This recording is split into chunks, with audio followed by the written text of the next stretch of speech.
Hello everyone. आप कैसे हैं? आशा करता हूँ आप स्वस्थ होंगे। हम लोग इस सेशन में मंथली करंट अफेयर्स पढ़ने जा रहे हैं और ये करंट अफेयर अक्टूबर 2023 का है।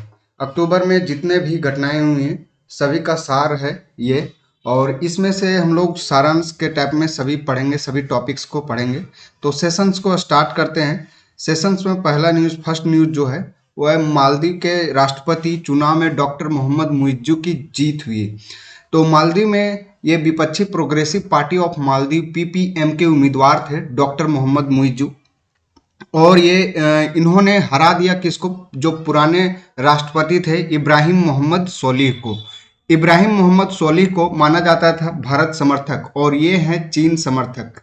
ठीक है, तो इन्होंने इंडिया आउट का कैंपेन भी चलाया था और मोहम्मद मुइज्जू ने 54% मत हासिल किया और मोहम्मद सोलिह को 46% मत हासिल हुआ।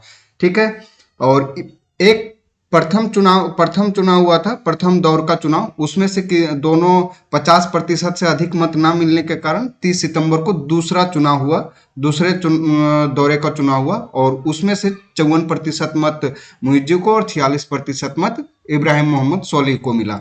ठीक है, इब्राहिम मोहम्मद सोलिह जो हैं वो राजधानी माले के मेयर हैं अभी वर्तमान में, और मुइज्जू ने अपने चुनाव अभियान में इंडिया आउट का नारा दिया। ये इंडिया आउट का नारा इन्होंने इसलिए दिया क्योंकि इंडिया के कुछ सैनिक जो हैं 75 सैनिक जो हैं वो वहां पर तैनात है। ये सैनिक क्या करते हैं वहां पर? इंडिया ने 2 हेलीकॉप्टर और एक ड्रोनियर विमान गिफ्ट किया है मालदीव को। ये हेलीकॉप्टर इमरजेंसी मेडिकल सर्विसेज के लिए और पेट्रोलिंग सेवाओं के लिए दिया गया है। ठीक है, जिसको ये ऑपरेट करते हैं।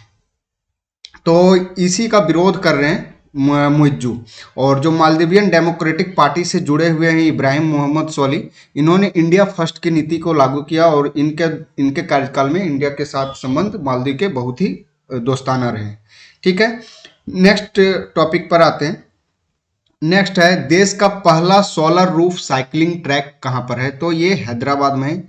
ये हैदराबाद में है और हैदराबाद में सोलर रूफ साइकिलिंग ट्रैक का उद्घाटन 1 अक्टूबर 2023 को किया गया था। हेल्थ वे नामक यह इनोवेटिव ट्रैक विश्व स्तर पर यह अपनी तरह का दूसरा ट्रैक है और हैदराबाद के मुख्य कैरिज वे सर्विस रोड के बीच आउटर रिंग रोड पर स्थित यह ट्रैक 24 घंटे ओपन रहेगा, जिसमें से साइकिलिंग समुदाय जो साइकिल चलाते हैं उनको बढ़ावा मिलेगा और ये देश की सक्रिय गतिशीलता राजधानी बनने की दिशा में एक महत्वपूर्ण कदम बताया जा रहा है और इसे दक्षिण कोरिया के डेजोन और सेंजोंग बाइक हाईवेज की तर्ज पर बनाया गया है। तो इम्पोर्टेंट है ये पॉइंट कि ये किस तर्ज पर बनाया गया है। तो डेजोन और सेंजोंग बाइक हाईवे जो कि दक्षिण कोरिया में है उसके तर्ज पर बनाया गया है। इसकी लंबाई 23 किलोमीटर लंबा है, 4.5 किलोमीटर चौड़ा है साइकिल ट्रैक, और ये Nanakramguda Telangana state police academy TSPA Narsingi और कोल्लूर को जोड़ेगा।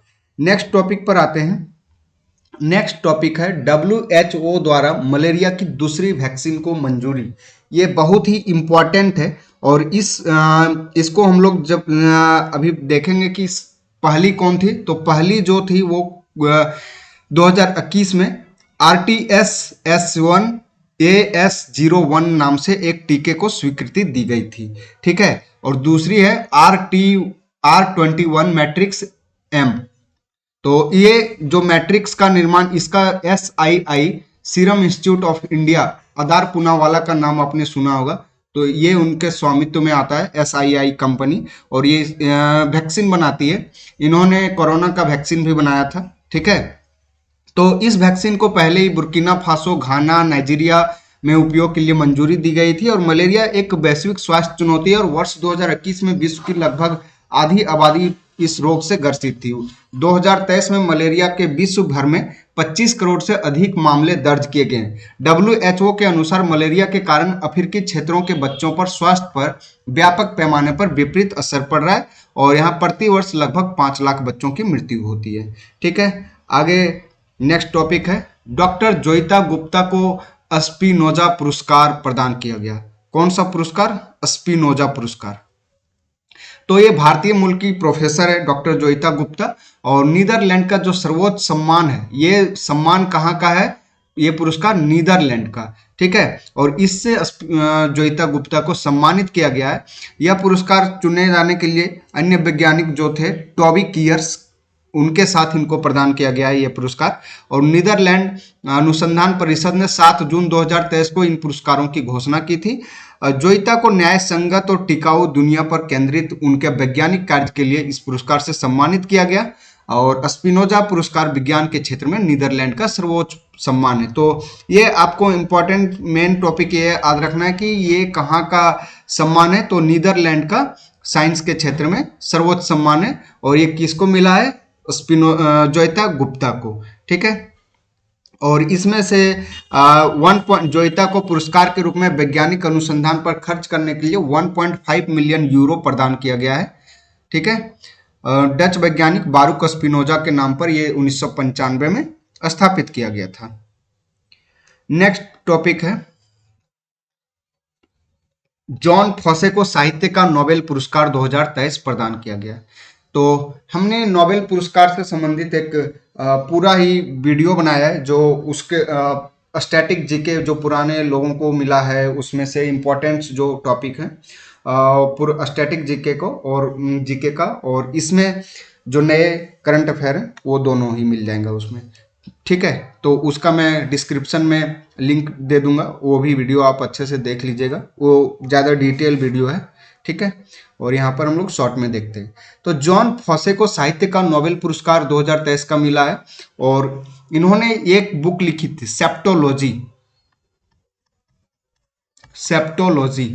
ठीक है, इस बुक के लिए। और नॉर्वे के लेखक जॉन फॉसे हैं, और कहाँ के हैं? नॉर्वे के लेखक हैं।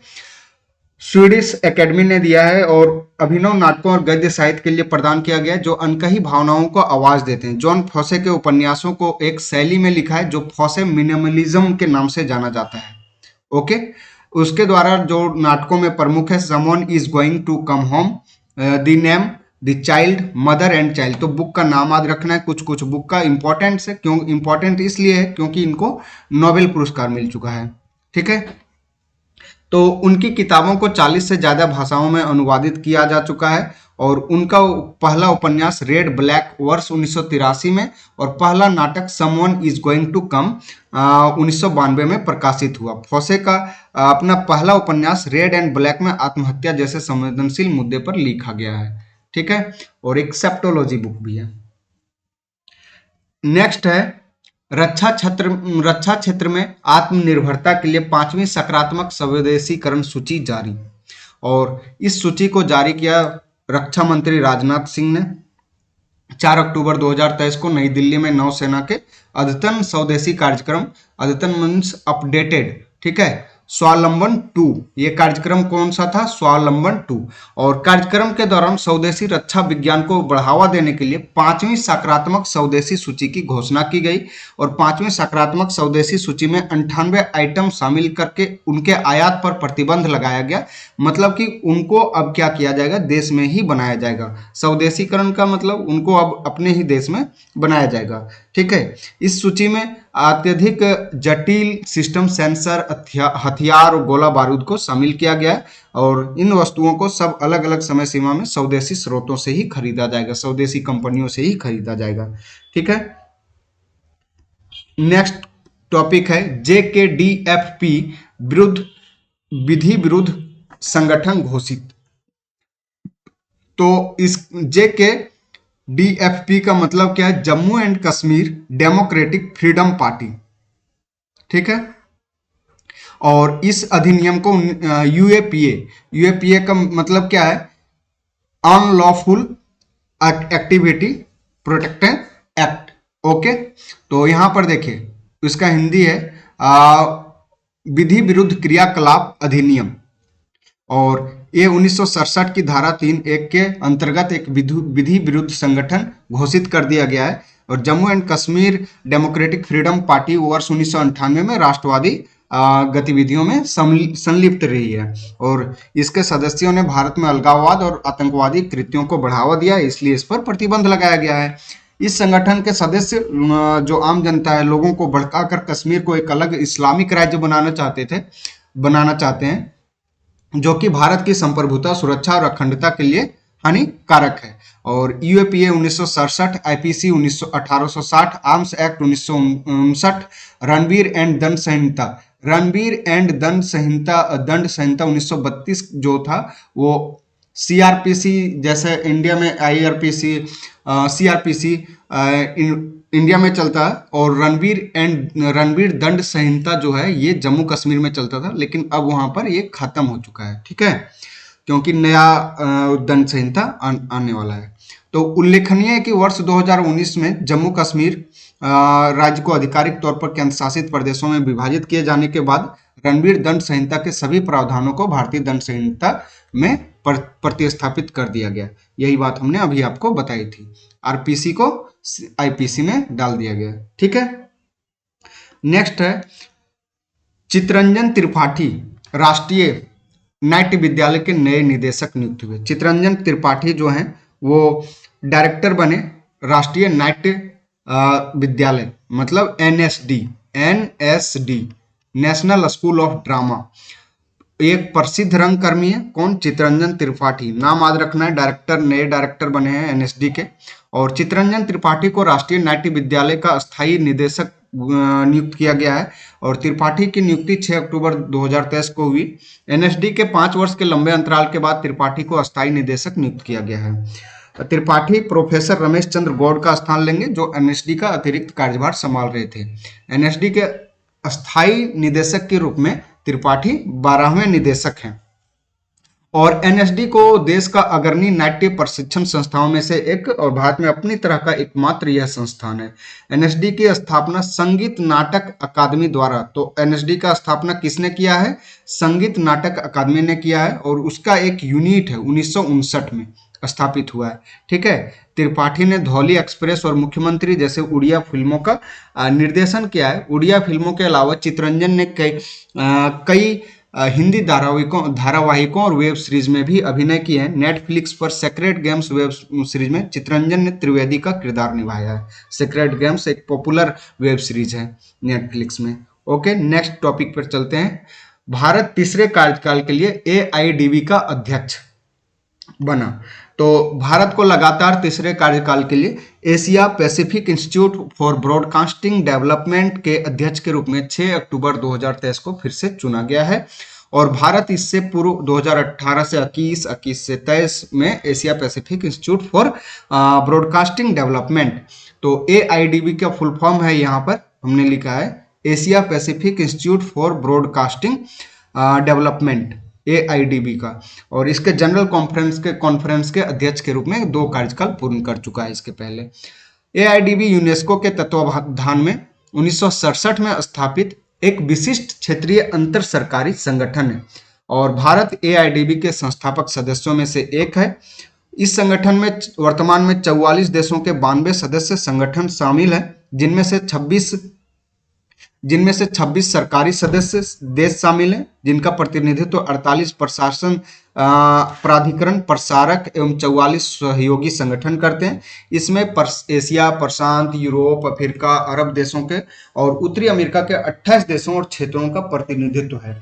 भारत का सार्वजनिक सेवा प्रसारक प्रसार भारती एआईडीबी में भारत सरकार के सूचना एवं प्रसारण मंत्रालय का प्रतिनिधि इकाई है, ठीक है, निकाय है। नेक्स्ट टॉपिक पर चलते हैं। नेक्स्ट टॉपिक है आरईसी ने सुगम आरईसी मोबाइल ऐप लॉन्च किया। यह भी इंपॉर्टेंट होता है कि कौन सा ऐप किसके लिए काम के लिए लॉन्च हुआ है और वो किसने लॉन्च किया है।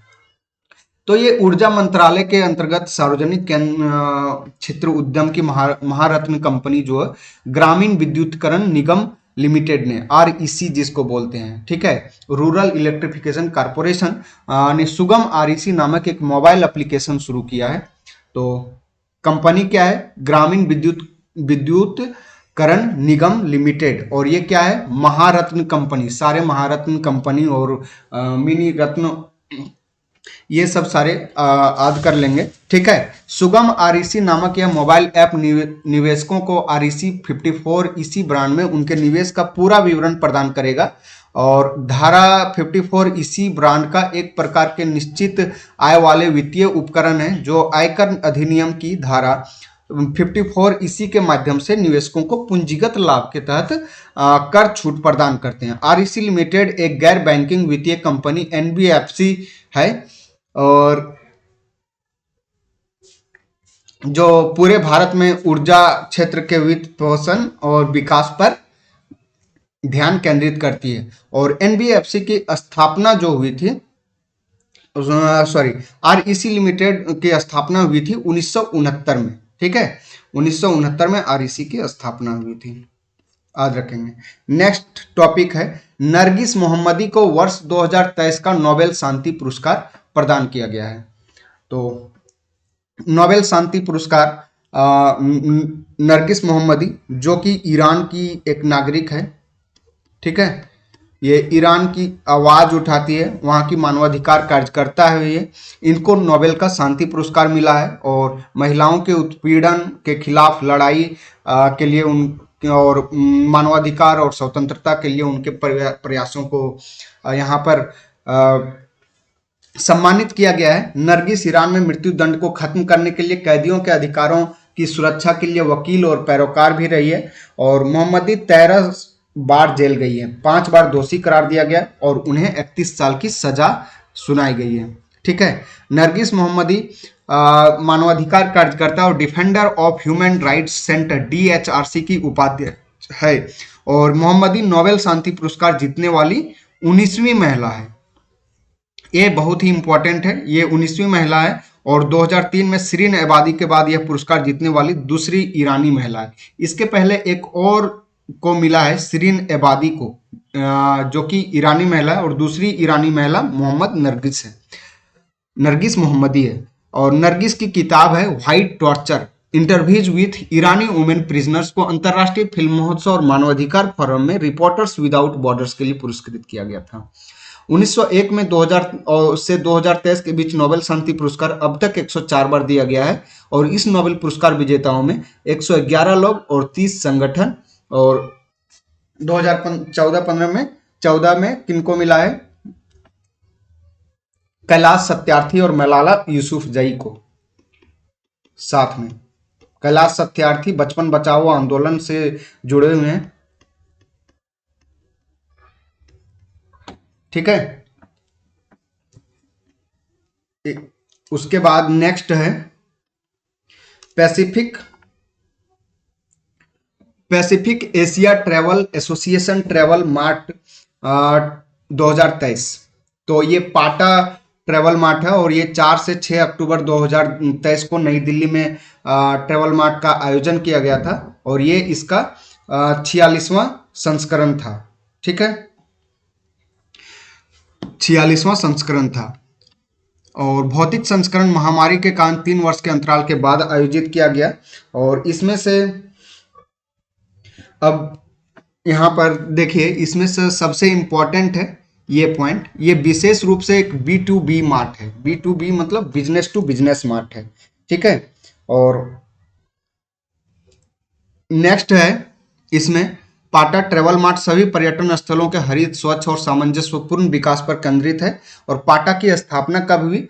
पाटा की स्थापना 1951 में हुई है और इसका मुख्यालय बैंकॉक में है। तो पाटा का मुख्यालय पूछा जाएगा, स्थापना पूछा जाएगा तो बैंकॉक, थाईलैंड का बैंकॉक में है।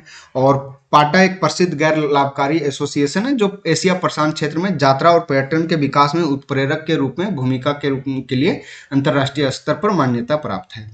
नेक्स्ट टॉपिक है अमेजन ने अपना पहला सैटेलाइट लॉन्च किया। अमेजन ने 6 अक्टूबर 2023 को अपना पहला सैटेलाइट लॉन्च किया और जिसे कंपनी ने प्रोजेक्ट कुइपर नाम दिया है।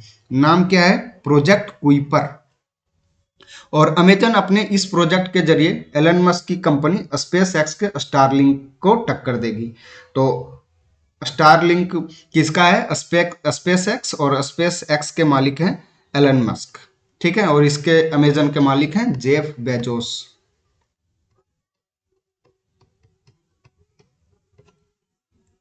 फ्लोरिडा के कैप कार्निवाल से United launch alliance ULA Atlas 5 rocket के माध्यम से क्यूपर सेट 1 और क्यूपर सेट 2 ये दोनों ही लॉन्च किए गए। इन्हें धरती से करीब 500 किलोमीटर ऊपर स्थित कक्षा में स्थापित किया गया है। कंपनी को सरकार से 3200 से अधिक उपग्रह कक्षा में छोड़ने की अनुमति मिल गई है और ये उपग्रह धरती पर इंटरनेट सेवाओं को बढ़ावा देंगे। ठीक है, नेक्स्ट है एशियाई खेल 2023। एशियाई खेल 2023 और ये इम्पोर्टेंट टॉपिक है, बहुत ही इम्पोर्टेंट टॉपिक है, तो इसको अच्छे से हम लोग पढ़ेंगे, एग्जाम पर्पज से भी इम्पोर्टेंट है। और 19वें एशियाई खेलों में भारतीय दल ने 28 स्वर्ण, 38 रजत और 41 कांस्य सहित 107 पदक, टोटल कितने पदक जीते? 107 पदक। उसमें से 28 स्वर्ण जीते हैं, 38 रजत और 41 कांस्य। 28, 38 और 41। ठीक है, ये याद रखना है। 19वें एशियाई खेलों का आयोजन कहाँ पर हुआ? हांगझोऊ में 23 सितंबर को से 8 अक्टूबर 2023 के बीच हुआ था। एशियाई खेलों में खेल 2023 में 655 सदस्यों ने भाग लिया था और 19वें एशियाई खेल आयोजन मूल रूप से 2022 के लिए निर्धारित किया गया था, लेकिन कोविड के कारण एक वर्ष स्थगित आगे बढ़ाया गया और चीन 201 पदकों के साथ, स्वर्ण पदकों के साथ समग्र पदक तालिका में शीर्ष पर रहा। उसके बाद जापान 52 और दक्षिण कोरिया 42 पदक जीता इन्होंने। ठीक है, और एशियाई खेल 2023 में भारत ने कैसा प्रदर्शन किया उसमें से सारा कुछ हम लोग देख लेंगे इसमें से। उसके बाद फिर यहां पर देखिए, एशियाई खेलों के इतिहास में पहली बार भारत ने एयर राइफल शूटिंग और महिला क्रिकेट में स्वर्ण पदक जीता। इंपॉर्टेंट है ये दोनों ही पॉइंट। और एशियाई खेल 2023 में भारत के निशानेबाज अग्रणी खेल था, जिसमें से 7 स्वर्ण सहित 22 पदक जीते और तीरंदाजी कंपाउंड टीम ने अपनी स्वर्ण में सभी 5 स्वर्ण पदक जीते। चिराग शेट्टी, सात्विक साईराज, रैंकी रेड्डी और की पुरुष जुगल जोड़ी ने एशियाई खेलों में भारत का बैडमिंटन में पहला स्वर्ण पदक जीता। और 41 साल के बाद भारत ने घुड़सवारी में, ये बहुत ही इंपॉर्टेंट है, 41 वर्ष के बाद भारत ने घुड़सवारी खेलों में स्वर्ण पदक जीता। भारत ने पहली बार एशियाई खेलों की व्यक्तिगत ड्रेसेज प्रतियोगिता में पदक जीता है। और ये खिलाड़ी कौन है? अनूश अग्रवाल। तो इंपॉर्टेंट नाम है अनूश अग्रवाल। ठीक है, भारत ने पहली बार एथलेटिक्स में स्वर्ण पदक जीता। पुरुषों की 3000 मीटर स्टीपल चेज में अविनाश सावले ने पदक जीता। तो नाम पूछा जाएगा कि अविनाश सावले किस खेल से संबंधित हैं? तो स्टीपल चेज से। ओके, उसके बाद फिर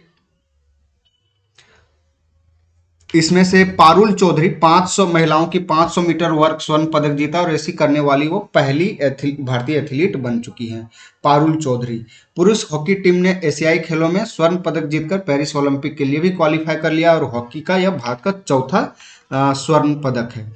ओके, ये पदक तालिका है, इसका स्क्रीनशॉट भी रख सकते हैं, बाद में भी देख सकते हैं। ओके, तो यहाँ पर पदक तालिका में शीर्ष में चाइना है और चाइना ने 201 पदक जीता, 111 कुल 383 पदक जीता है, 201 स्वर्ण पदक, रजत 111, 71 कांस्य। और जापान का है, सबका है। और भारत का इंपॉर्टेंट है 28, 38 और 41, टोटल 107, चौथा स्थान रहा। ठीक है, नेक्स्ट टॉपिक पर चलते हैं। फिनटेक स्टार्टअप स्लाइस का north east small finance bank के साथ विलय। तो फिनटेक स्टार्टअप स्लाइस का north east small finance bank के साथ विलय हो गया। आरबीआई ने 4 अक्टूबर 2023 को fintech startup slice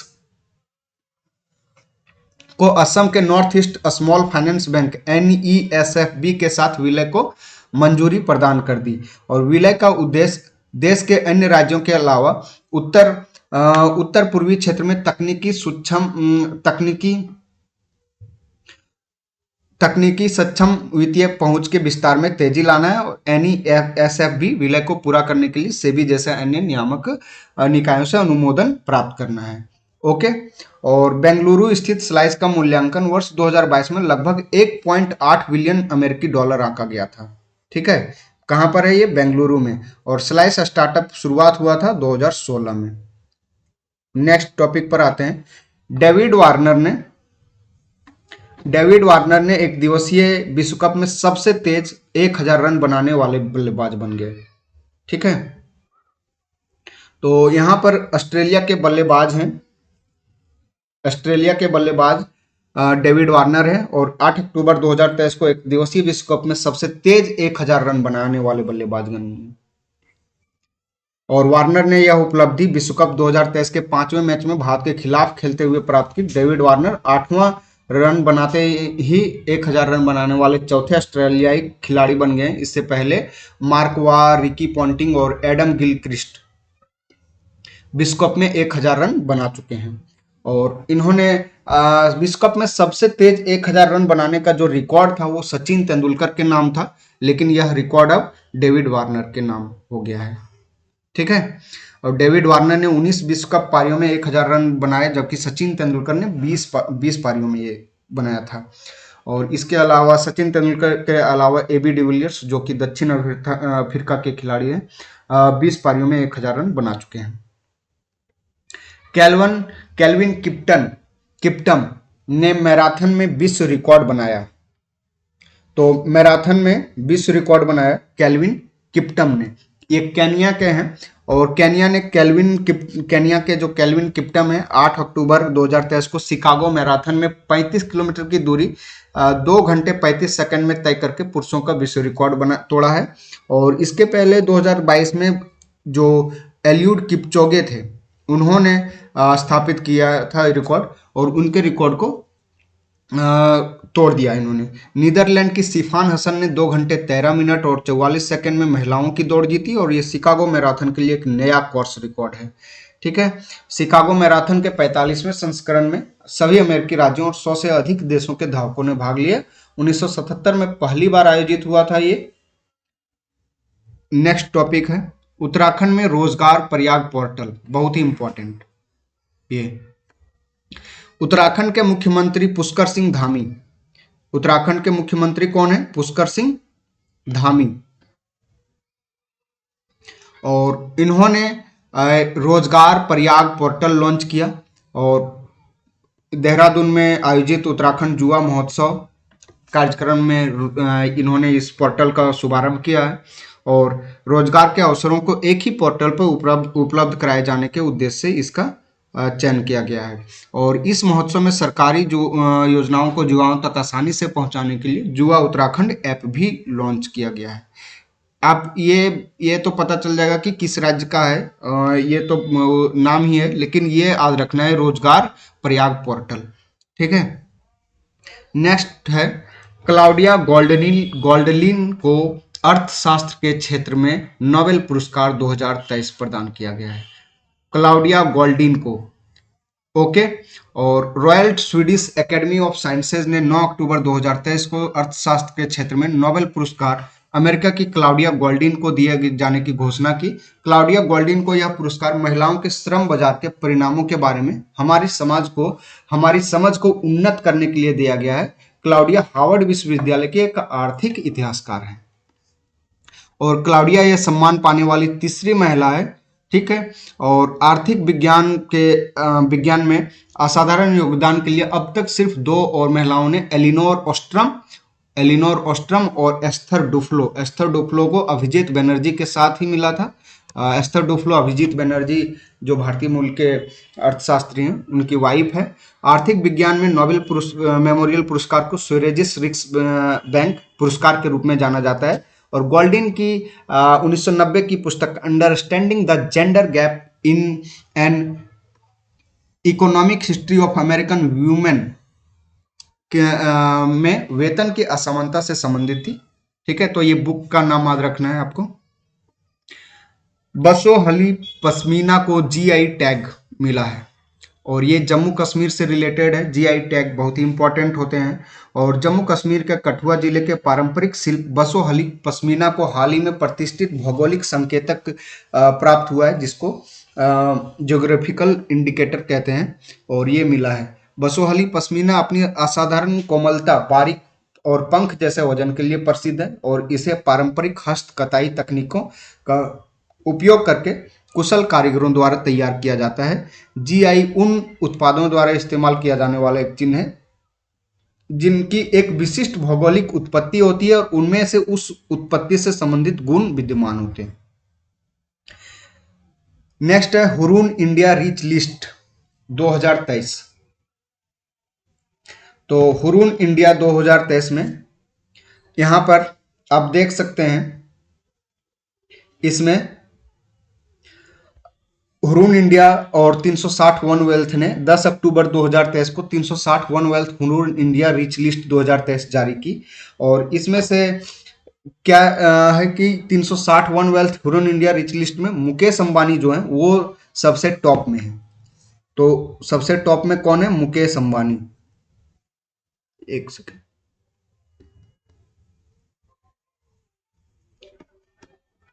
Mukesh Ambani, और उनकी कंपनी है रिलायंस इंडस्ट्री। उनका कैप, मार्केट कैप कितना है? टोटल है 8.08 लाख करोड़ रुपया कुल संपत्ति जो है। उसके बाद है अदानी समूह के गौतम अदानी।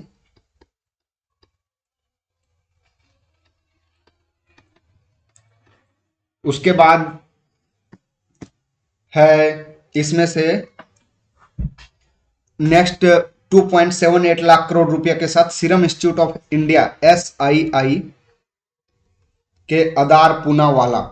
ठीक है, अदार पूनावाला। उसके बाद नेक्स्ट है HCL टेक्नोलॉजी के, HCL टेक्नोलॉजी। तो इसमें से HCL टेक्नोलॉजी के मालिक कौन है? ये शिव नादर।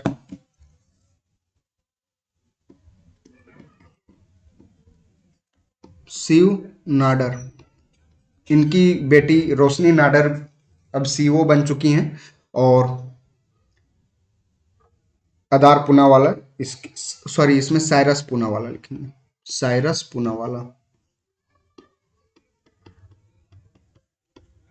ठीक है।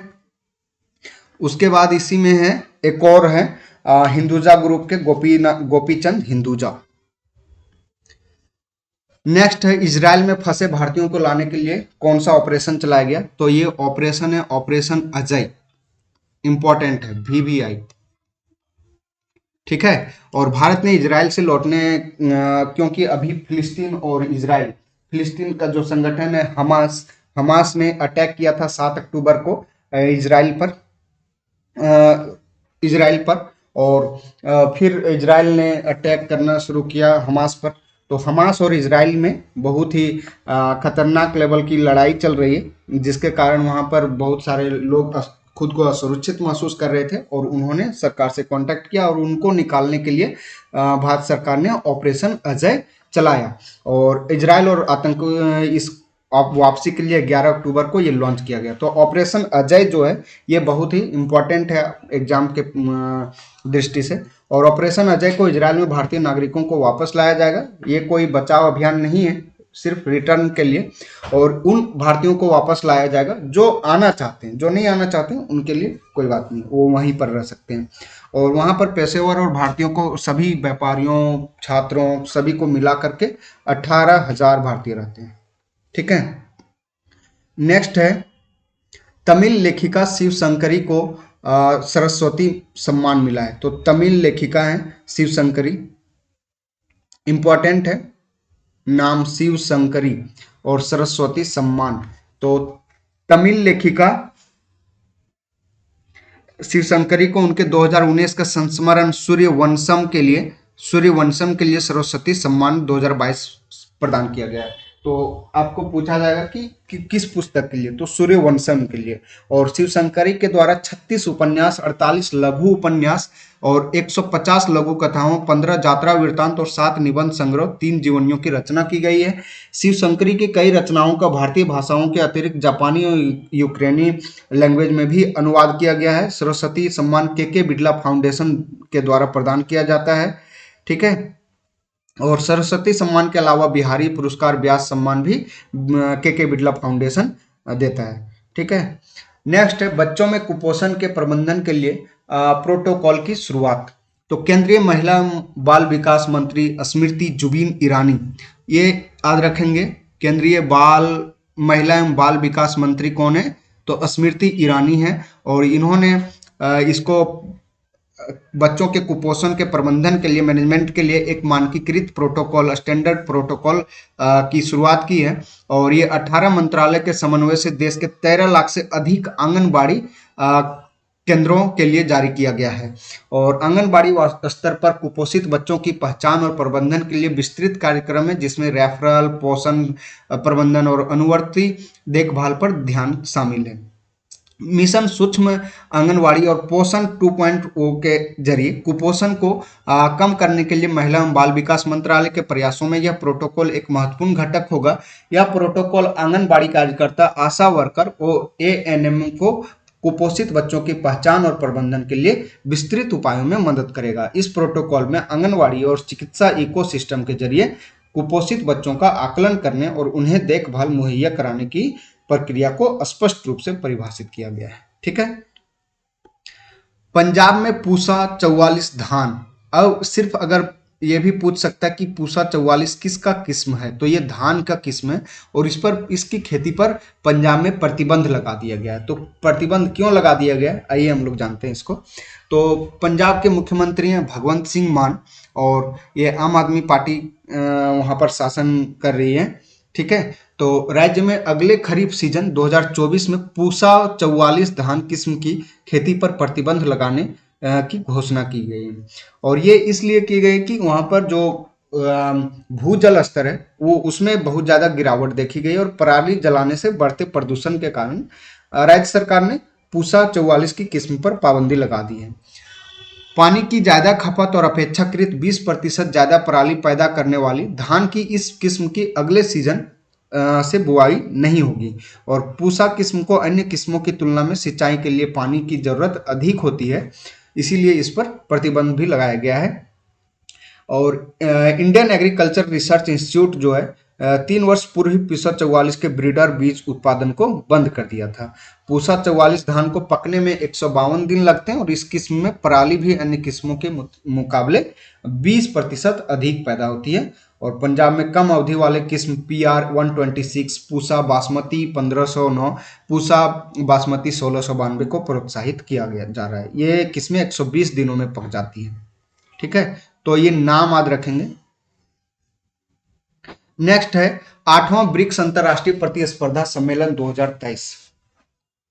तो भारतीय प्रतिस्पर्धा आयोग CCI द्वारा 11 से 13 अक्टूबर 2023 तक 8वां ब्रिक्स अंतरराष्ट्रीय प्रतिस्पर्धा सम्मेलन 2023 का नई दिल्ली में आयोजन किया गया। और सम्मेलन में ब्रिक्स प्रतिस्पर्धा प्राधिकरणों के प्रमुखों, ब्रिक्स, गैर ब्रिक्स देशों के अन्य हितधारकों समेत 600 से अधिक प्रतिनिधि शामिल हुए। इस सम्मेलन का विषय प्रतिस्पर्धा कानून और नीति में नए मुद्दे, आयाम, परिप्रेक्ष्य और चुनौतियां शामिल थी। इस 2025 में 9वां ब्रिक्स अंतरराष्ट्रीय प्रतिस्पर्धा सम्मेलन दक्षिण अफ्रीका में होगा। तो नेक्स्ट कहां पर होगा, ये इंपॉर्टेंट है। ठीक है। और यह ब्रिक्स देशों के प्रतिस्पर्धा अधिकारियों के बीच सहयोग, अनुभव साझा करने, आपसी सीख को बढ़ावा देने के लिए एक मंच प्रदान करता है। नेक्स्ट है 16वीं कृषि विज्ञान ASC कोच्चि में आयोजित। तो 16वीं कृषि विज्ञान कांग्रेस कहां पर आयोजित किया गया, तो ये कोच्चि में आयोजित किया गया, केरल के कोच्चि में आयोजित किया गया। और ये 10 से 13 अक्टूबर को आयोजित हुआ था। कृषि विज्ञान कांग्रेस का आयोजन केरल में पहली बार किया गया था। ठीक है। जिसके मेजबानी ICAR केंद्रीय समुद्री मत्स्य अनुसंधान संस्थान CMFRI द्वारा की गई थी। और इसमें प्रसिद्ध कृषि अर्थशास्त्री, वैज्ञानिक, नीति निर्माता, किसान, उद्यमी एकत्रित हुए। और उन्होंने जो आने वाली पीढ़ी है भारत की कृषि खाद्य प्रणालियों को टिकाऊ बनाने के लिए एक चर्चा उत्पन्न किया है। कांग्रेस में 10 विषय गत क्षेत्रों पर चर्चा की गई थी। इसमें से कौन क्या क्या थे, भूमि और पानी, कृषि उत्पादन प्रणाली, उत्पाद, कृषि मशीनरी, जलवायु कार्रवाई, अर्थशास्त्र, नवीकरणीय या वैकल्पिक ऊर्जा, सटीक खेती, वैकल्पिक कृषि, तटीय कृषि, अगली पीढ़ी की प्रौद्योगिकी प्रणाली में स्थिरता के मुद्दे शामिल हैं। नेक्स्ट है इरकॉन और राइट्स लिमिटेड में नवरत्न कंपनी का दर्जा। तो नवरत्न, महारत्न, मिनी रत्न, ये तीनों ही कंपनियों, सारे कंपनियों को एक बार देख लीजिएगा अच्छे से। ठीक है। और इंपॉर्टेंट होते हैं। ये वित्त मंत्रालय ने 12 अक्टूबर 2023 को रेलवे से जुड़ी दो कंपनियां राइट्स लिमिटेड और इरकॉन को नवरत्न कंपनी का दर्जा दिया है। तो ये दोनों नई कंपनियां हैं, राइट्स लिमिटेड और रेलवे से जुड़ी हुई कंपनियां हैं, तो नाम याद रखना जरूरी है। इरकॉन, राइट्स और इरकॉन को नवरत्न कंपनी का दर्जा मिला है। और अब भारतीय नवरत्न कंपनियों की संख्या 14 से बढ़कर के 16 हो गई। पहले 14 थी, अब नया 16 हो गया। और रेल मंत्रालय के तहत इरकॉन इंटरनेशनल लिमिटेड और राइट्स लिमिटेड को क्रमशः 15वें और 16वें नवरत्न कंपनी के रूप में घोषित किया गया है। जो इरकॉन है वो 15वां और राइट्स 16वां है। दोनों कंपनियां केंद्रीय सार्वजनिक क्षेत्र उपकरणों में शामिल है। इरकॉन भारतीय रेलवे के निर्माण कार्यों का संचालन कर रही है। इसकी मुख्य क्षमता रेलवे, राजमार्ग और एक्स्ट्रा हाई टेंशन सब टेंशन इंजीनियरिंग निर्माण में है। राइट्स लिमिटेड भारत में एक अग्रणी परिवहन इंफ्रास्ट्रक्चर परामर्श और इंजीनियरिंग फर्म है। यह परिवहन, शहरी इंजीनियरिंग, बंदरगाह, जलमार्ग और ऊर्जा प्रबंधन के क्षेत्र में सेवाएं देती है। नवरत्न का दर्जा दिए जाने से कंपनियों को बाजार की विश्वसनीयता बढ़ाने और बड़े आकार की सार्वजनिक निजी भागीदारी परियोजनाएं शुरू करने में लाभ होता है। ठीक है, नेक्स्ट है वैश्विक भूख सूचकांक 2023। तो इसमें से भारत की बहुत ज्यादा किरकिरी हो गई थी, क्योंकि इसमें 125 देशों की सूची में भारत को 111वां स्थान मिला था, इसीलिए किरकिरी हो गई थी। और इस सूचकांक में 2022 में भी बहुत ही खराब रैंक था, 107 रैंक था, और यह अभी वर्तमान में 111 रैंक है। ठीक है, जो कि पहले से भी खराब कंडीशन हो गया है। यह सूचकांक संयुक्त रूप से दो सरकारी गैर सरकारी संगठनों आयरलैंड के कंसर्न वर्ल्ड वाइड, कौन कौन जारी करता है सूचकांक? कंसर्न वर्ल्ड वाइड, और दूसरा है जर्मनी का वेल्ट हंगर हिल्प, और ये जारी करते हैं। और ग्लोबल हंगर इंडेक्स वैश्विक, क्षेत्रीय, राष्ट्रीय स्तर पर भूख को व्यापक रूप से मापने और ट्रैक करने का एक उपकरण है। नेक्स्ट, इसी में से इस ग्लोबल हंगर इंडेक्स के ग्लोबल हंगर इंडेक्स 2023 के बारे में हम लोग और भी चीजें जान लेते हैं। तो सूचकांक में आधारित सूचकांक पर आधारित एक रिपोर्ट के अनुसार ग्लोबल हंगर इंडेक्स 2023 में 28.7 अंक के साथ भारत में भूख का स्तर गंभीर है। और भारत में बाल कुपोषण की स्थिति विश्व के सबसे अधिक देखी जा रही है, और ये 18.7% है। भारत में अल्प पोषण की दर 16.6% और 5 वर्ष से कम उम्र के बच्चों की मृत्यु दर 3.1% है। 15 से 24 वर्ष की आयु की महिलाओं में एनीमिया की व्यापकता 58.1% है। बेलारूस, बोस्निया, हर्जेगोविना, चिली, चीन शीर्ष रैंक वाले देशों में शामिल है, और अर्थात यहाँ भूखमरी का स्तर बहुत ही कम है।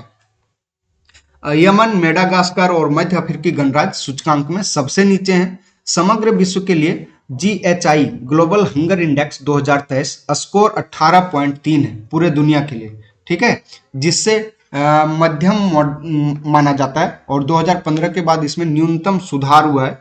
और आगे बोला जा रहा है भारत के पड़ोसी देश जिनका 102, पाकिस्तान 102 नंबर पर है, बांग्लादेश 81, नेपाल 69 और श्रीलंका 60 सूचकांक में हम लोगों से बेहतर की प्रदर्शन किया है। और दक्षिण एशिया और सहारा के दक्षिण में स्थित अफ्रीका विश्व के सर्वाधिक भूखमरी ग्रस्त क्षेत्रों में शामिल है, जिनमें से प्रत्येक का GHI स्कोर 27 है, जो गंभीर भूख का संकेत देता है। नेक्स्ट टॉपिक है विश्व जूनियर रैपिड शतरंज चैंपियनशिप 2023। भारत हाल ही में इटली के सार्डिनिया में कहां पर हुआ? ये सार्डिनिया जो कि इटली में है। ठीक है, और अंडर 20 विश्व जूनियर रैपिड और ब्लिट्ज शतरंज चैंपियनशिप आयोजित की गई। और ओपन वर्ग में भारत के रौनक साधवानी, नाम याद रखना है, रौनक साधवानी किस खेल से हैं? शतरंज से। 8.5/11 का स्कोर करते हुए जीत हासिल की। ओपन सेक्शन में नेस्टोरो दूसरे स्थान पर रहे और एलेक्सा किस तीसरे स्थान पर रहे। नेस्टोरो दूसरे, एलेक्सा किस तीसरे। और इस चैंपियनशिप के लड़कियों के वर्ग में अजरबैजान की गोहार बेदुल्लेवा ने 9/11 प्राप्त किया स्कोर के साथ जीत हासिल की। और जेनिया ब्लाबावेवा दूसरे स्थान पर, जेनेब सुल्तान बेग तीसरे स्थान पर रही। और विश्व जूनियर शतरंज चैंपियनशिप विश्व शतरंज महासंघ द्वारा आयोजित एक अंडर 20 शतरंज टूर्नामेंट है। नेक्स्ट टॉपिक है पीएम गति शक्ति का सार संग्रह जारी किया गया। और ये केंद्रीय वाणिज्य उद्योग मंत्री पीयूष गोयल ने 13 अक्टूबर 2023 को पीएम गति शक्ति योजना के 2 वर्ष पूरे होने के अवसर पर पीएम गति शक्ति का सार संग्रह तो कितने साल हो गए हैं? पीएम गति शक्ति के 2 साल हो गए हैं। और इस सार संग्रह में पीएम गति शक्ति को अपनाने, इसके लाभों के संबंधों में 8 अनुकरणीय उपयोग के मामलों पर प्रकाश डाला गया है। विगत 2 वर्षों में पीएम गति शक्ति 7,000 किलोमीटर से अधिक दूरी के एक्सप्रेसवे की योजना बनाने की दृष्टि से महत्वपूर्ण रही है, जिसमें जीआईएस मानचित्रों के माध्यम से क्षेत्रीय सर्वेक्षणों में तेजी आई है। पीएम गति शक्ति के तहत वर्ष 2022-23 में नई रेलवे लाइन के लिए 400 से अधिक परियोजनाएं हेतु अंतिम अवस्थिति का सर्वेक्षण किया गया है, जबकि पिछले वर्ष 57 परियोजनाओं हेतु यह सर्वेक्षण किया गया था। इसके परिणाम स्वरूप 13,500 किलोमीटर लंबी रेलवे लाइन की योजना बनाई गई है। 13 अक्टूबर 2021 को पीएम गति शक्ति राष्ट्रीय मास्टर प्लान का शुभारंभ किया गया था। ठीक है, और कब? 13 अक्टूबर 2023 को। इस योजना का प्रारंभिक उद्देश्य आर्थिक क्षेत्र में मल्टी मॉडल कनेक्टिविटी को बुनियादी ढांचा प्रदान करना है। नोबेल पुरस्कार विजेता कवित्री लुइस ग्लुक का निधन हो गया। और ये लुइस ग्लुक को 2020 में नोबेल साहित्य में नोबेल पुरस्कार मिला था। ठीक है, ग्लुक को 1993 में वाइल्ड आइरिस के लिए पुलित्जर पुरस्कार भी मिला, जो कविताओं की एक पुस्तक थी, वाइल्ड आइरिस। तो बुक का नाम याद रखना है, वाइल्ड आइरिस। पीड़ा, मृत्यु और पुनर्जन्म के विषयों के लिए संबंधित थी। ग्लुक की वर्ष 1968 में पहली बार फर्स्ट बॉर्न नामक कविता संग्रह प्रकाशित हुई थी, फर्स्ट बॉर्न। और उनके अन्य कार्यों में the seven ages, the triumph of Achilles, Vita Nova, anthology poems, ये सब हैं। अपने जीवन काल में लुइस ग्लुक ने कुल 12 कविता संग्रह और कई निबंध खंड लिखे। उनकी कविताएं प्रायः बाल्यावस्था, प्रारंभिक जीवन, माता पिता और भाई बहनों के साथ घनिष्ठ संबंधों पर आधारित है। नेक्स्ट है पूर्व मुख्य निर्वाचन आयुक्त डॉक्टर एमएस गिल का निधन हो गया। और ये भारत के पूर्व मुख्य निर्वाचन आयुक्त थे। इनका निधन दिल्ली में हो गया। 11वें मुख्य निर्वाचन आयुक्त थे। ठीक है, और 2000 में पद्म विभूषण भी प्राप्त हुआ था इनको। और यूपीए 1 की मनमोहन सिंह सरकार में खेल मंत्री भी रह चुके थे। डॉक्टर गिल टीएन सेशन के बाद 12 दिसंबर 1996 से 13 जून 2001 तक मुख्य निर्वाचन आयुक्त रहे। 1998 और 1999 में 12वीं और 13वीं लोकसभा के आम चुनाव डॉक्टर गिल के मुख्य निर्वाचन आयुक्त रहते हुए ही आयोजित हुए थे। और डॉक्टर गिल ने an Indian success story agriculture and cooperative नामक पुस्तक भी लिखी थी। तो ये पुस्तक इंपॉर्टेंट है।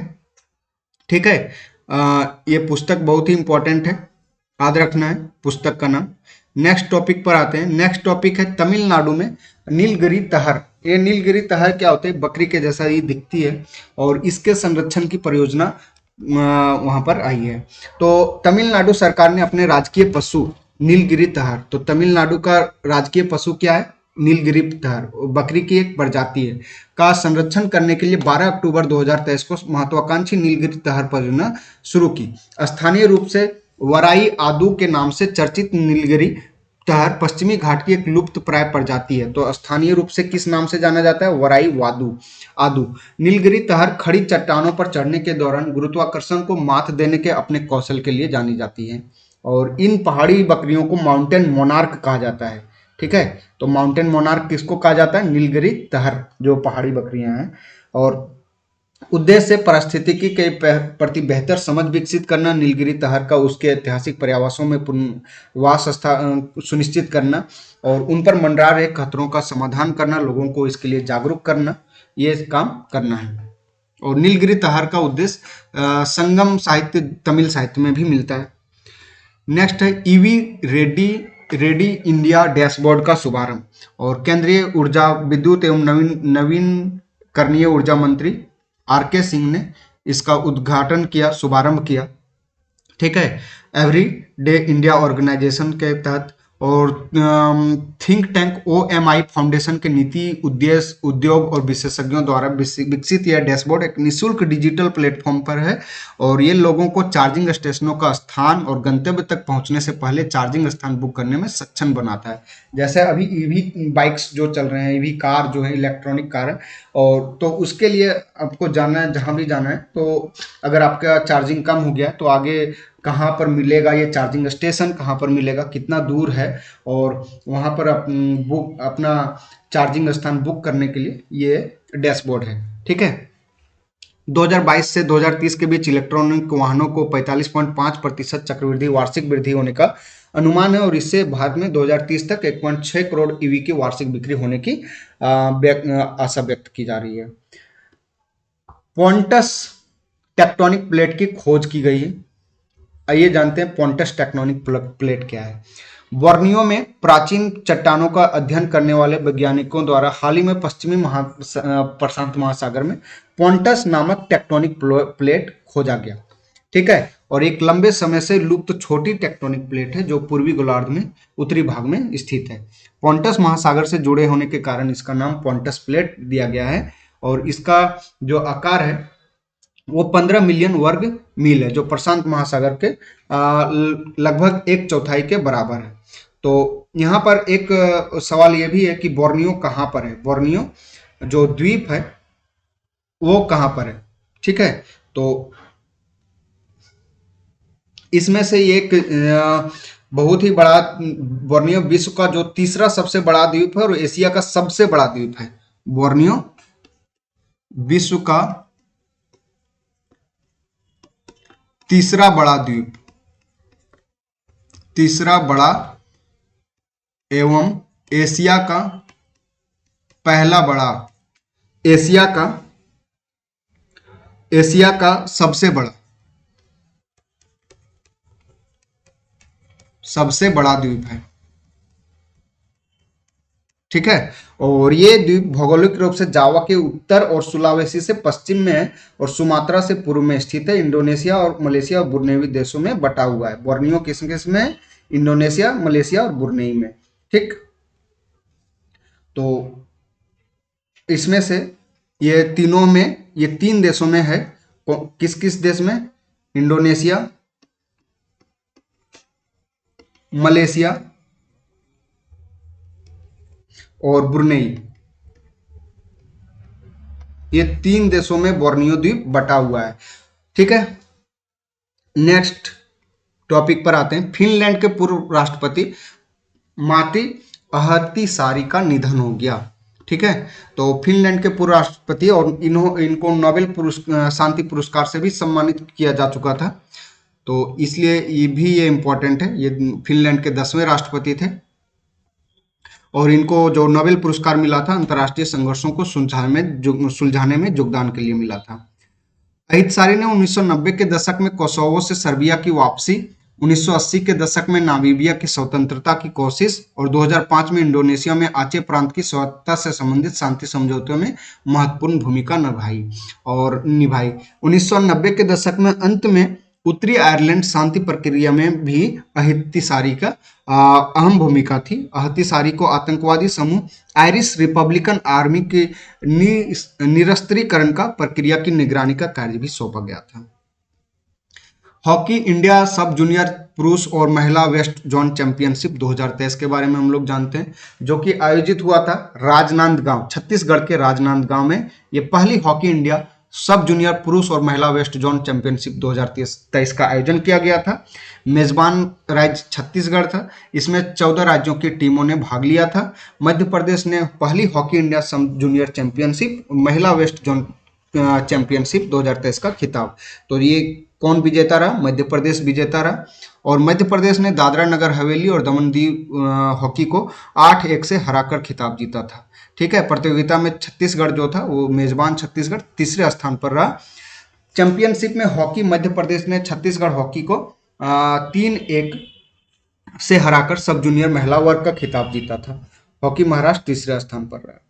नेक्स्ट टॉपिक है तमिलनाडु में तिलापिया पार्वोवायरस संक्रमण का भारत का पहला मामला सामने आया और भारत में पहली बार तमिलनाडु के रानीपेट जिले के बालाजाह में स्थित तालाबों में तिलापिया पार्वोवायरस की घटना सामने आई। एक छोटा अविकसित सिंगल स्टैंडर्ड डीएनए, एसएसडीएनए जिसको बोला जाता है, जो खेत में पैदा होने वाली मीठे पानी की मछली की प्रजाति तिलापिया की प्रभावित करता है। ठीक है, यह वायरस पहली बार 2019 में चाइना में और 2021 में थाईलैंड में दर्ज किया गया था। भारत टीआईपीवी के मामले में दर्ज करने वाला तीसरा देश है, तो ये बहुत ही इंपॉर्टेंट है। इस सबसे पहले चाइना में, फिर थाईलैंड में, और तीसरा जो वायरस का मामला दर्ज करने वाला देश है वो भारत है। यह वायरस तिलापिया के गलफड़े, हृदय, मस्तिष्क, यकृत, अग्नाशय, प्लीहा, आंत, गुर्दे, आंखों और मांसपेशियों में स्थानीयकृत कर था। और विशेषज्ञों का कहना है कि इस डीएनए वायरस के कारण खेत में तिलापिया मछलियों में 30 से 50% तक मृत्यु और प्रयोगशाला में 100% मृत्यु दर दर्ज की गई। गरीब आदमी की मछली मारने वाली मोजाम्बिक तिलापिया को 1950 के दशक में भारत के ताजे जल निकायों में लाया गया था। ठीक है, नेक्स्ट टॉपिक है, सुप्रीम कोर्ट ने समलैंगिक विवाह को मान्यता देने से इनकार कर दिया।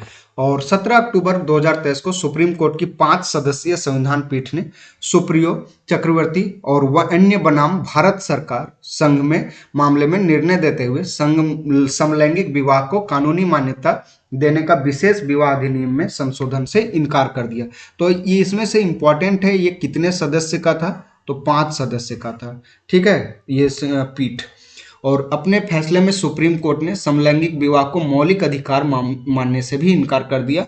और हालांकि न्यायालय ने माना कि विषम लैंगिक संबंधों वाली ट्रांसजेंडर व्यक्तियों को मौजूदा कानूनों के तहत विवाह करने का अधिकार है। 3-2 के बहुमत से दिए गए फैसले में पीठ ने कहा, गैर समलैंगिक जोड़ों को संयुक्त रूप से बच्चे को गोद लेने का अधिकार नहीं दिया जा सकता है। ठीक है, तो ये इंपॉर्टेंट है, एग्जाम में पूछ लेता है कभी कभी कि कितने बहुमत से ये फैसला पारित हुआ, तो 3-2 के बहुमत से फैसला पारित हुआ। ठीक है, और मुख्य न्यायाधीश DY चंद्रचूड़ की अध्यक्षता वाली संविधान पीठ ने केंद्र सरकार की इस दलील पर सहमति व्यक्त की कि कानून में संशोधन से अन्य कानूनों पर असर पड़ सकता है। केंद्र सरकार को राशन कार्ड, पेंशन, ग्रेच्युटी और उत्तराधिकार सहित समलैंगिक जोड़ों से संबंधित मुद्दों के संबंध में विचार करने के लिए एक उच्च स्तरीय समिति गठित करने की सलाह दी गई है।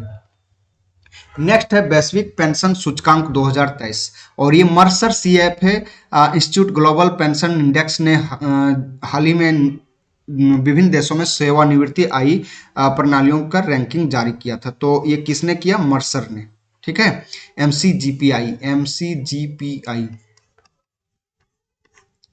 अब भारत 47 देशों में किस रैंक पर है? 45वें रैंक पर है। और भारत का समग्र सूचकांक 2022 में 44.5 से बढ़कर के 2023 में 45.9 हो गया। 2022 में 44 देशों में 41वें स्थान पर था। तो 2022 और 23 दोनों को ध्यान में रखना है।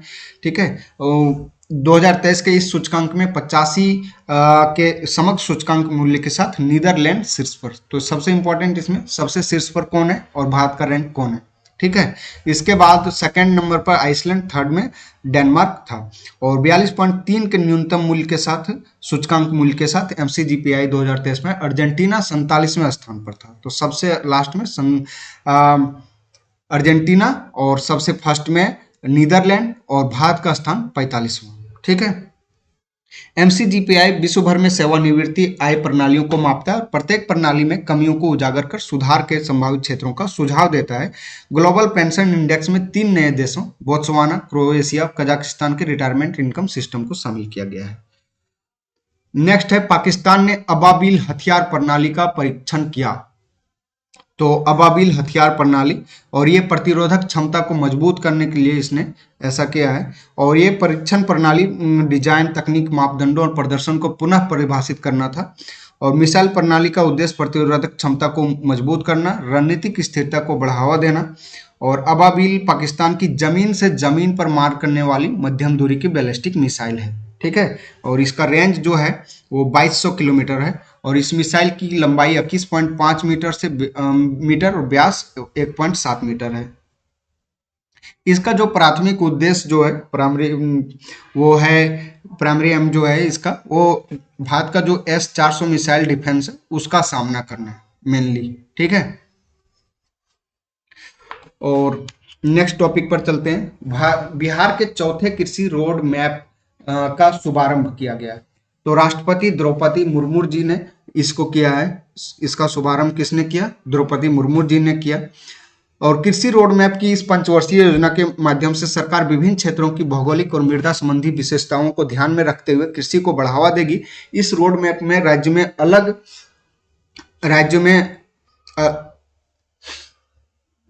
अलग चीजों को अलग अलग चीजों को शामिल किया गया है। और इसमें कृषि रोड मैप कार्यक्रम में 1800 से अधिक किसानों और जीविका दीदी स्वयं सहायता समूह के 700 सदस्यों को शामिल किया गया है।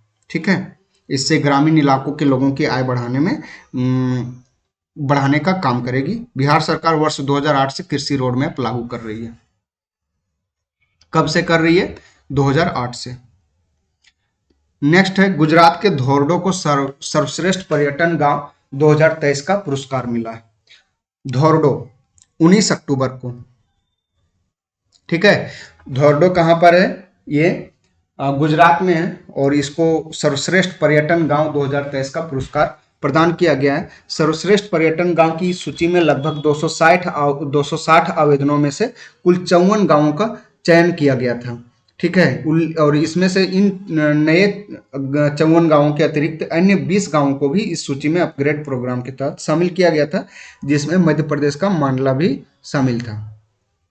और ये 2023 के मध्य में ऐतिहासिक जो शहर है समरकंद, उसको UNWTO द्वारा सर्वश्रेष्ठ पर्यटन गांव 2023 का पुरस्कार समारोह का आयोजन किया गया था। कहां पर आयोजन हुआ? समरकंद में। समरकंद से कौन रिलेटेड है? समरकंद से बाबर रिलेटेड है। ठीक है, सर्वश्रेष्ठ पर्यटन गांव का यह प्रतिष्ठित पुरस्कार उन गांवों को दिया जाता है जो ग्रामीण विकास, मूलभूत दृश्य के रखरखाव, सांस्कृतिक विरासत और विविधता, स्थानीय मूल्यों और खाद्य परंपराओं के मामले में असाधारण कार्य कर रहे हैं। संयुक्त राष्ट्र विश्व पर्यटन संगठन संयुक्त राष्ट्र की एक विशेष एजेंसी है जो जिम्मेदार, टिकाऊ और सार्वभौमिक रूप से सुलभ पर्यटन को बढ़ावा देती है और इसका मुख्यालय स्पेन के मैड्रिड में है। कहां पर है इसका मुख्यालय? मैड्रिड में। रघुवर दास ओडिशा और इंद्रसेना रेड्डी नल्लू त्रिपुरा के राज्यपाल नियुक्त किए गए। तो रघुवर दास ओडिशा के और इंद्रसेना नल्लू त्रिपुरा के राज्यपाल नियुक्त किए गए। रघुवर दास को प्रोफेसर गणेशी लाल के स्थान पर ओडिशा का राज्यपाल नियुक्त किया गया। और ये रघुवर दास जो थे भाजपा के राष्ट्रीय उपाध्यक्ष और 2014 से 19 तक झारखंड के मुख्यमंत्री भी रह चुके हैं। इंद्रसेना रेड्डी नल्लू त्रिपुरा के राज्यपाल के रूप में सत्यदेव नारायण आर्य को स्थान लेंगे का। और नल्लू भाजपा का राष्ट्रीय कार्यकारिणी के सदस्य एवं तेलंगाना विधान परिषद के भी सदस्य थे। ठीक है, नेक्स्ट टॉपिक जो है वो भारत का पहला क्षेत्रीय रैपिड ट्रांजिट सिस्टम, इसके बारे में जानते हैं। ये उत्तर प्रदेश में स्टार्ट हुआ है और ये उत्तर प्रदेश में साहिबाबाद, देखिए साहिबाबाद में ये regional rapid transit system RRTS का उद्घाटन किया नरेंद्र मोदी ने। और साथ ही RRTS गलियारे के तहत चलने वाली पहली रैपिड रेल को हरी झंडी दिखाई। यह भारत की पहली सेमी हाई स्पीड क्षेत्रीय रेल सेवा है। ठीक है, वंदे भारत की तर्ज पर इसका नाम नमो भारत रखा गया है। तो इस RRTS का नाम क्या रखा गया है? नमो भारत, वंदे भारत के जैसा ही। ठीक है, और इसका प्रथम चरण में यह रेल 17 किलोमीटर लंबी होगी जो गाजियाबाद के साहिबाबाद से दोहाई डिपो के बीच संचालित की जाएगी। और प्रथम चरण में पांच स्टेशन होंगे। ये स्टेशन साहिबाबाद, गाजियाबाद, गुलधर, दुहाई और दुहाई डिपो है। अगले चरण में ये ट्रेन दिल्ली, गाजियाबाद और मेरठ के बीच 82 किलोमीटर लंबे रूट पर चलाई जाएगी। प्रधानमंत्री नरेंद्र मोदी द्वारा 8 मार्च 2019 को दिल्ली गाजियाबाद मेरठ कॉरिडोर की आधारशिला रखी गई थी। RRTS भारत की पहली सेमी हाई स्पीड क्षेत्रीय रेल सेवा परियोजना है जिसे राष्ट्रीय राजधानी क्षेत्र परिवहन निगम, national capital region transport corporation NCRTC द्वारा संचालित किया जाएगा। ठीक है, तो RRTS पहली सेमी हाई स्पीड क्षेत्रीय रेल सेवा परियोजना है। संचालित कौन करेगा? NCRTC। संचालित कौन करेगा? NCRTC। और NCRTC RRTS से संबंधित ट्रेनों को नाम क्या दिया गया है? Rapid x. ठीक है, नेक्स्ट टॉपिक है सागर से सारांश। विद्या समीक्षा सॉफ्टवेयर और ये सॉफ्टवेयर लॉन्च किया है केंद्रीय माध्यमिक शिक्षा बोर्ड ने, सीबीएसई ने। और ये डेटा आधारित निर्णय लेने को प्रोत्साहित करने के लिए विद्या समीक्षा केंद्र के हिस्से के रूप में विद्या समीक्षा सॉफ्टवेयर सागर से सारांश नाम है, और इस नाम से ये विकसित किया गया है। ठीक है, और इस सॉफ्टवेयर में 28,000 से अधिक सीबीएसई स्कूलों और 13 लाख से अधिक शिक्षकों, 3 करोड़ छात्रों का डेटा होगा। और 12,000 इसमें से डेटा का उपयोग सीबीएसई शिक्षा प्रणाली की समग्र निगरानी को बढ़ाने, स्कूलों में शैक्षणिक संवर्धन परियोजनाओं के प्रभावी विश्लेषण के लिए किया जाएगा। इसमें 12 अरब से अधिक डेटा पॉइंट है। यह सॉफ्टवेयर राष्ट्रीय डिजिटल शिक्षा वास्तुकला के अनुरूप है, जिसे वर्ष 2021 में प्रधानमंत्री नरेंद्र मोदी ने शुरू किया था। सॉफ्टवेयर में मुख्य रूप से 3 डेटा सेट शामिल है, जिनमें व्यापक स्कूल डेटा, शैक्षणिक कौशल प्रशिक्षण और खेल डेटा और परीक्षा परिणाम डेटा शामिल है। अबू धाबी मास्टर 2023 बैडमिंटन प्रतियोगिता, ये भारतीय महिला युगल जोड़ी अश्विनी पोनप्पा और तनिषा क्रेस्टो तथा महिला एकल में उन्नति हुडा ने 22 अक्टूबर 2023 को अपने अपने मैच में अबू धाबी 2023 बैडमिंटन का खिताब जीता। और ये अबू धाबी क्या है? अबू धाबी यूएई का कैपिटल है। ठीक है, यूएई का कैपिटल है। और महिला युगल फाइनल में अश्विनी पोनप्पा और तनिषा क्रेस्टो की जोड़ी ने डेनमार्क की जूली फिनेन इप्सेन और माई सुरो को हराया। महिला एकल के फाइनल में उन्नति हुडा ने भारत के ही सामिया इमाद फारूकी को हराया। ठीक है, और ये badminton world federation super 100 world tour खिताब है। उन्नति हुडा वर्ष 2022 में ओडिशा ओपन में बीडब्ल्यूएफ टूर्नामेंट जीतने वाली सबसे कम उम्र की भारतीय भी बनी थी। ठीक है, तो नाम याद रखना है, उन्नति हुडा का नाम याद रखना है, सामिया इमाद फारूकी और अश्विनी पोनप्पा तनिषा क्रेस्टो का नाम याद रखना है कि यह बैडमिंटन खेल से संबंधित खिलाड़ी हैं। ठीक है, नेक्स्ट टॉपिक है, अशोक वासवानी कोटक महिंद्रा बैंक के एमडी और सीईओ नियुक्त किए गए। तो कोटक महिंद्रा बैंक के ने सिटी ग्रुप के पूर्व बैंकर अशोक वासवानी को अगले प्रबंध निदेशक और मुख्य कार्यकारी अधिकारी सीईओ के रूप में नियुक्त किया है। वासवानी किसका स्थान लेंगे? ये उदय कोटक का स्थान लेंगे। ठीक है, उदय कोटक का। और भारतीय रिजर्व बैंक ने के एमडी और सीईओ के रूप में वासवानी के नियुक्ति को मंजूरी दे दी गई है। आरबीआई ने इसकी मंजूरी दे दी है और वासवानी की नियुक्ति कार्यभार संभालने की तारीख से 3 वर्ष की अवधि के लिए होगी। उनकी नियुक्ति 1 जनवरी 2024 को होगी। वर्तमान में वासवानी पगाया टेक्नोलॉजी लिमिटेड के अध्यक्ष हैं। एक अमेरिकी इजरायली एआई फिनटेक कंपनी है। नेक्स्ट टॉपिक है, मुख्य न्यायाधीश डीवाई चंद्रचूड़ को हार्वर्ड लॉ स्कूल द्वारा सम्मानित किया गया। और डीवाई चंद्रचूड़ कौन है? अभी वर्तमान के इंडिया के सीजेआई हैं, चीफ जस्टिस ऑफ इंडिया हैं। ठीक है, और इनको अमेरिका के प्रतिष्ठित हार्वर्ड लॉ स्कूल ने अपने सर्वोच्च सम्मान अवार्ड फॉर ग्लोबल लीडरशिप से सम्मानित किया है। हार्वर्ड लॉ स्कूल ने ये सम्मान देने की घोषणा 11 जनवरी 2023 को की थी।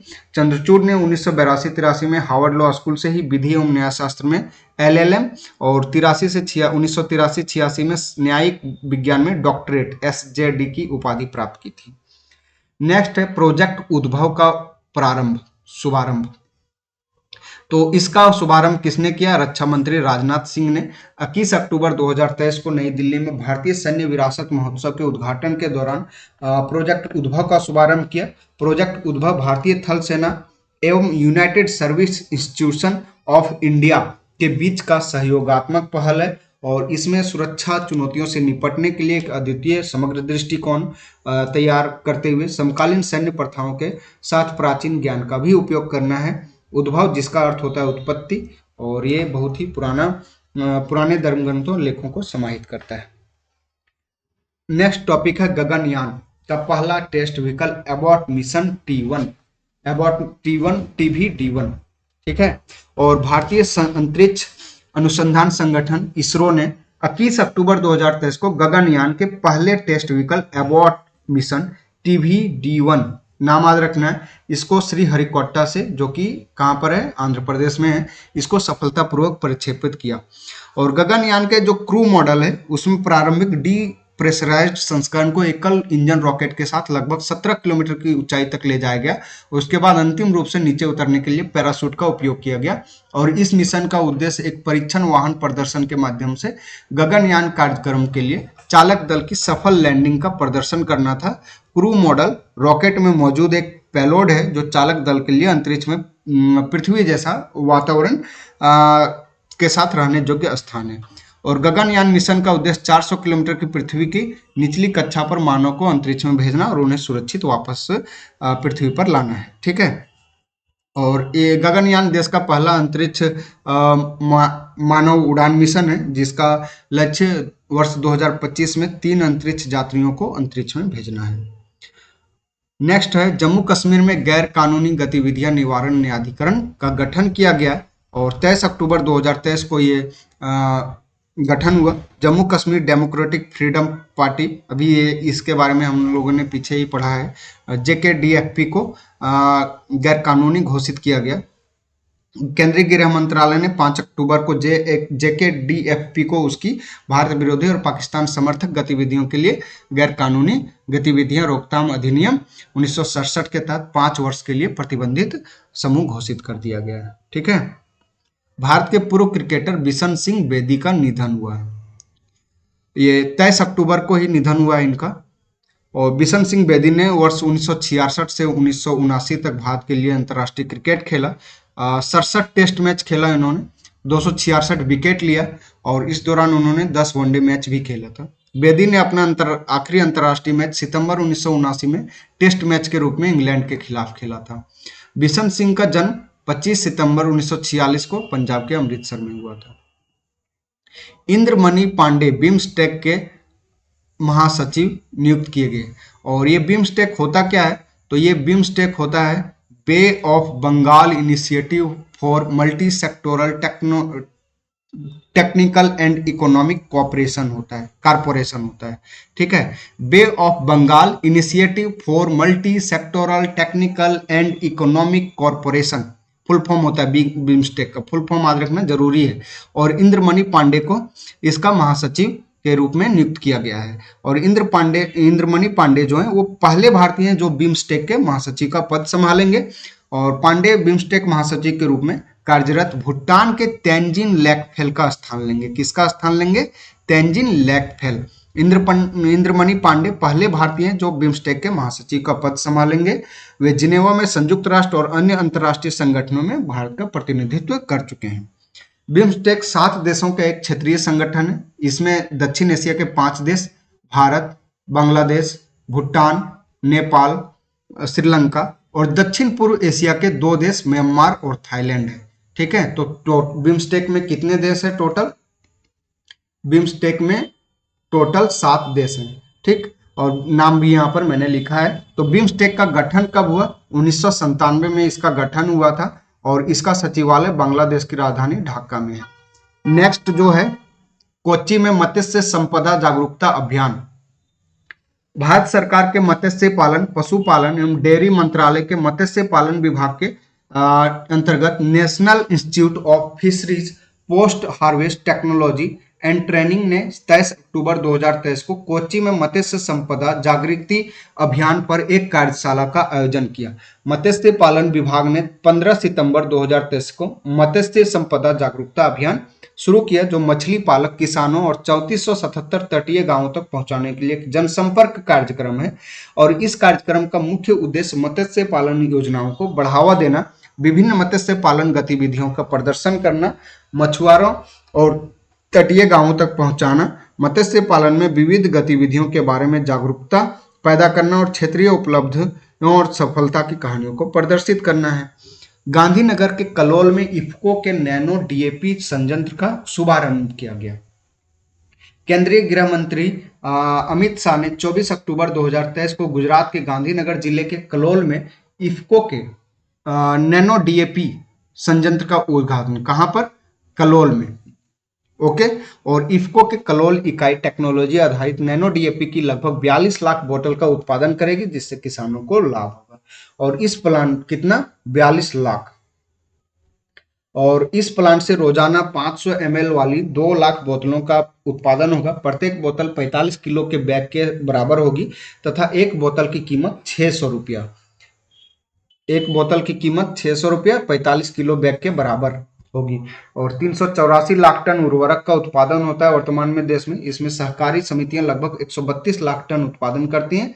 अकेले इफ्को 90 लाख टन का उत्पादन करता है। गृह मंत्री के अनुसार इफ्को ने नैनो उर्वरकों का एक पेटेंट पंजीकृत किया है, जिसके तहत अगले 20 वर्षों तक विश्व के में कहीं भी तरल यूरिया और तरल डीएपी की बिक्री पर उसे कितनी रॉयल्टी मिलेगी? 20% की रॉयल्टी मिलती रहेगी।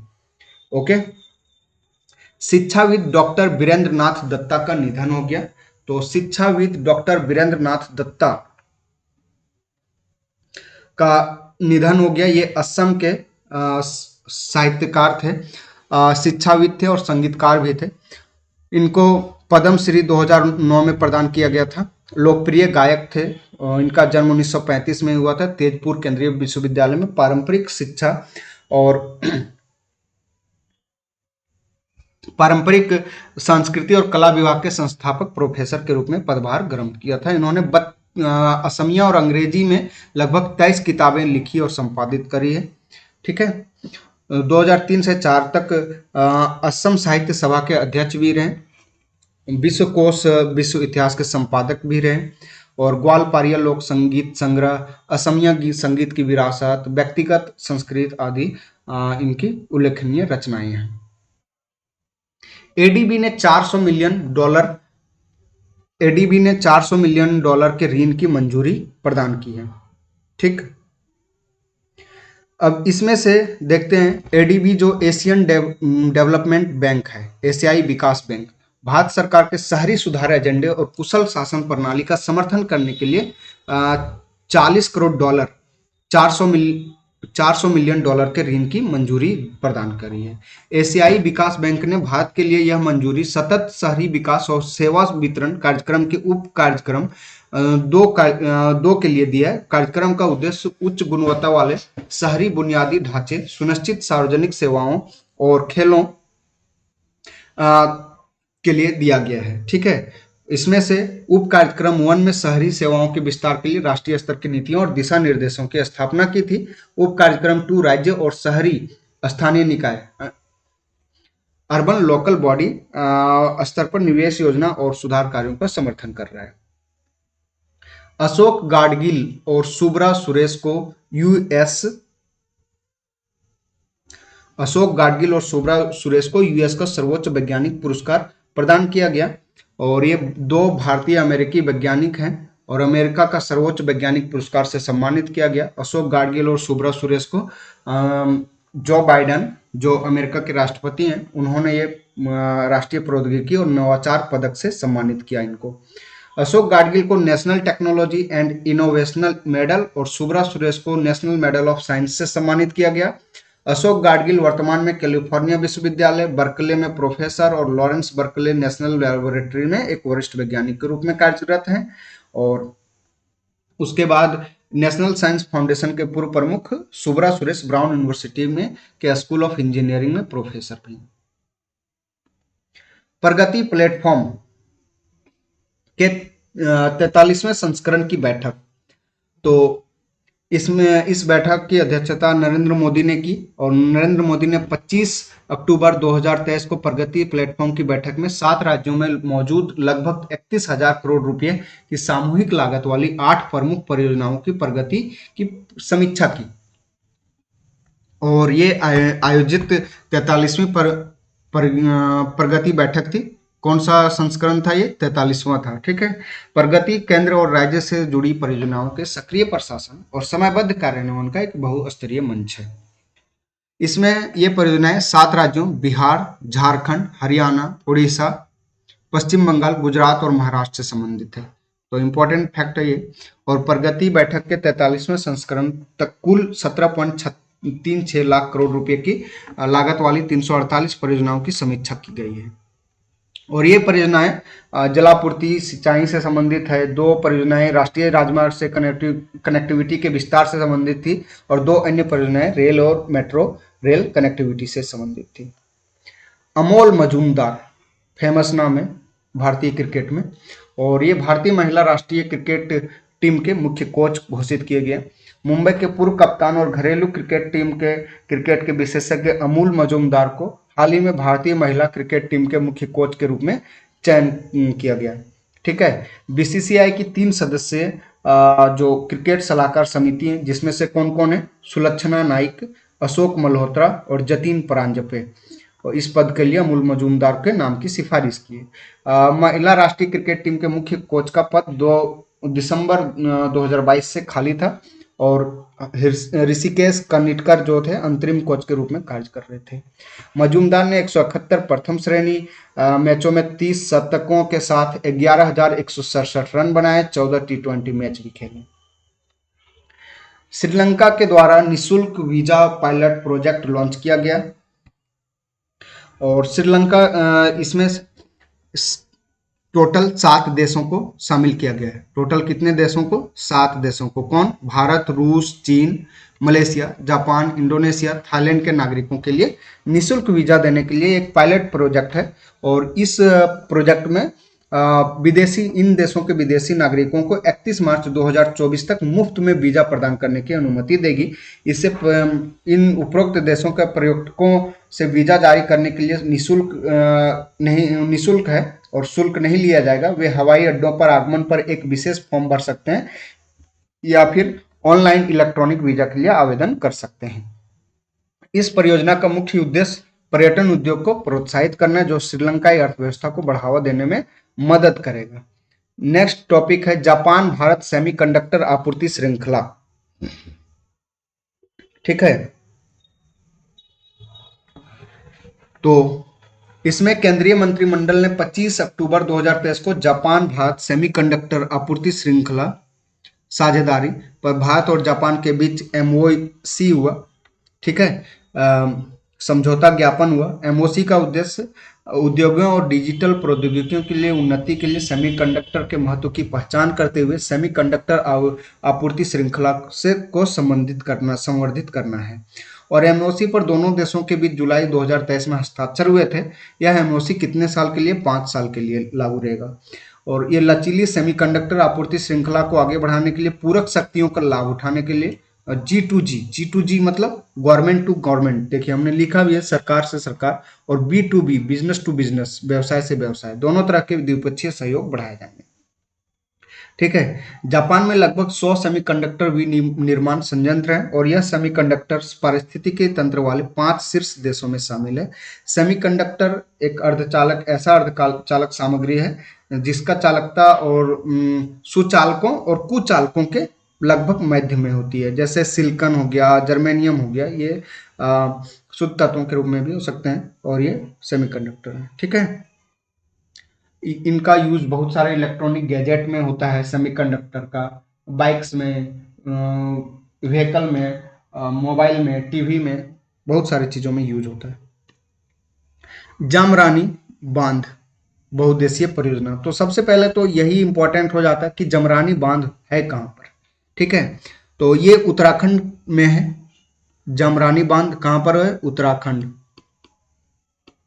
और आर्थिक मामलों की कैबिनेट समिति ने 25 अक्टूबर 2023 को प्रधानमंत्री कृषि सिंचाई योजना त्वरित सिंचाई लाभ कार्यक्रम के तहत उत्तराखंड की जमरानी बांध बहुउद्देशीय परियोजना को शामिल करने की मंजूरी दी। इस परियोजना को पूरा करने के लिए उत्तराखंड को 1557 करोड़ रुपए से अधिक की केंद्रीय सहायता प्रदान की जाएगी।